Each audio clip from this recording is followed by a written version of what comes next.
warahmatullahi wabarakatuh.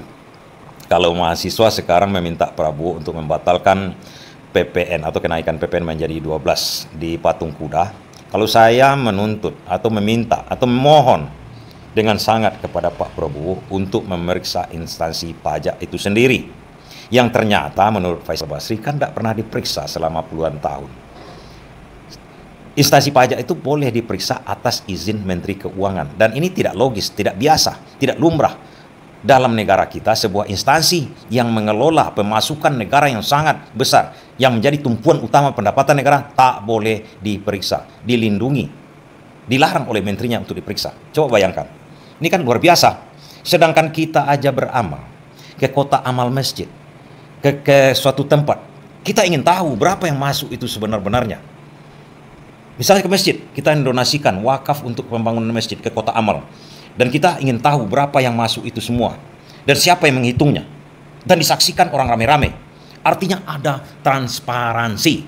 Yang digaung-gaungkan selama ini transparansi, tapi instansi pajak itu sama sekali tidak transparan.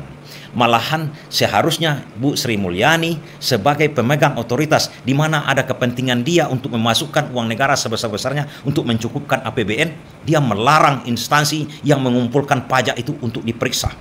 Coba bayangkan dulu, di situ aja kita bayangkan dulu. Ini kan tak logis. Kenapa harus dilindungi oleh Sri Mulyani? Karena Faisal Basri pernah menuntut ke MK supaya instansi pajak itu diperiksa. Malahan ditolak oleh MK yang diketuai oleh Jimmy Asidik. Ini kan luar biasa.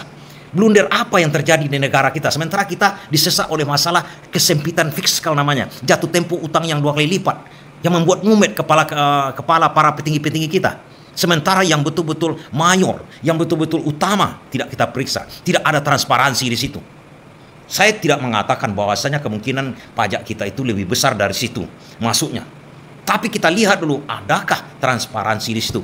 Benarkah potensi pajak kita itu masuk 2.000 triliun? Benarkah segitu cuma?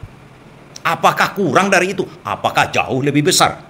Harus ada transparansi. Menjumbang ke kota amal aja kita harus ada transparansi di situ. Ini untuk negara, dan itu utama. Pemasukan negara diandalkan dari situ untuk membelanjai, menggaji orang-orang yang ada di pemerintahan itu sekarang, menggaji untuk pembangunan, memberikan dana untuk pembangunan, menyekolahkan, pendidikan, semuanya, makan siang gratis. Kenapa itu tidak dibuat transparansinya di situ? Benarkah kerja orang itu atau tidak? Kenapa tidak diperiksa? Apa memang yang bekerja di situ malaikat semua? Tidak kan? Jangan pusing. Makanya saya menuntut kepada Pak Prabowo sebagai presiden, jeli sedikit di situ. Periksa. Kita bukannya asak wasangka atau negatif thinking, tidak. Itu wajib. Kewajiban memeriksa, evaluasi namanya. Dalam bekerja aja ada evaluasi. Dalam partai politik ada evaluasi sekali 5 tahun. Dalam menjadi presiden pun harus dievaluasi sekali 5 tahun kan? Kan dipilih balik. Bisa-bisa tidak terpilih lagi kan? Ini evaluasi. Ini tak pernah dilakukan. Coba bayangkan.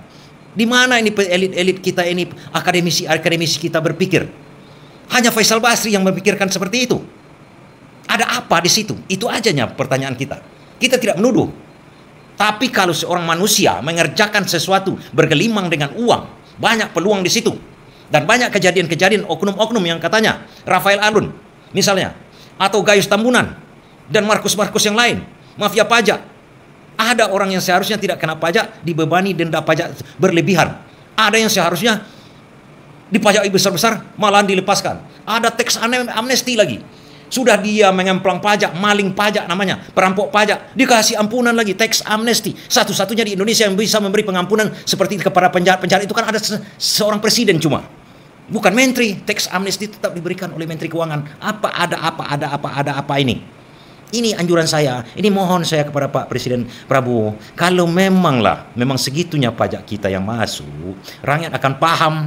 Tapi kalau Anda terus-terusan digelomoi dengan hal-hal seperti itu, tak mau memeriksa instansi yang betul-betul menjadi andalan utama untuk pemasukan negara, dan tak ada transparansi di situ, siap-siap kita dibodoh-bodohi terus di seluruh Indonesia ini.